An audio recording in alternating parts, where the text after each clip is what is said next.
آیت نمبر 123 وَلَقَدْ اور تحقیق نصرکم اللہ، اللہ تعالیٰ نے تمہاری مدد کی تھی بِبَدْرٍ بدر میں، وَأَنْتُمْ جبکہ تم أَذِلَّةٌ بہت کمزور تھے۔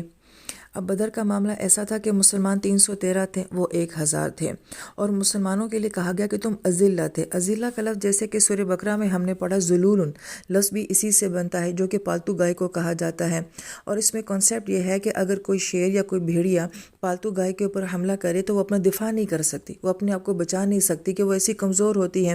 تو مسلمان بھی بدر میں کچھ ایسی حالت میں تھے کہ ان کی حالت بہت کمزور تھی۔ اس کا اندازہ ایک تو تعداد سے لگایا جا سکتا ہے کہ وہ 1000 ہیں، مسلمان 313 ہیں، ان کے پورے لشکر کے پاس تلواریں ہیں اور مسلمانوں کے پاس صرف 8 تلواریں ہیں۔ ان کے پاس 100 گھوڑے ہیں تو مسلمانوں کے پاس صرف 2 گھوڑے ہیں۔ ان کے پاس 700 اونٹ ہیں تو مسلمانوں کے پاس صرف 70 اونٹ ہیں۔ تو گویا کہ بظاہر کوئی مقابلہ نظر ہی نہیں آتا، جیسے کہ منافقین یہ کہتے تھے کہ یہ تو خودکشی ہے، لڑائی تو ہے ہی نہیں۔ تو اس وقت میں اللہ تعالیٰ فرماتے ہیں کہ ہم نے تمہاری مدد کی تھی۔ پھر فرمایا کہ فاتقوا اللہ، اللہ تعالیٰ کا تقوی اختیار کرو، لعلکم تشکرون، تاکہ تم صحیح معنوں میں اس کا شکر ادا کر سکو۔ اب ہمیں یہ جتنی بھی آیات نظر آتی ہیں یہ جنگ احد ہونے کے بعد کی آیات ہیں۔ اللہ تعالیٰ گویا کہ احد کے اوپر تبصرہ فرما رہے ہیں۔ تو یہ آیت اس ضمن میں کہی جا رہی ہے کہ ہم نے بدر میں تمہاری مدد کی تھی، اب تم اللہ کا تقوی اختیار کرو اور شکر ادا کرو۔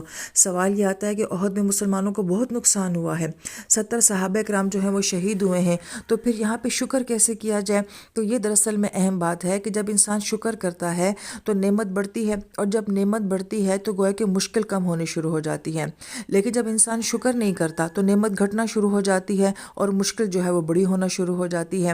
تو گویا کہ شکر کرنے کا مقام کہاں ہوتا ہے؟ جب آپ زندگی کے مشکل حالات میں ہوتے ہیں، وہی دراصل میں صحیح وقت ہوتا ہے شکر ادا کرنے کا، کہ جتنا اس مشکل وقت میں شکر کیا جائے گا تو اتنی ہی آسانیاں جو ہیں وہ آنے شروع ہو جائیں گی۔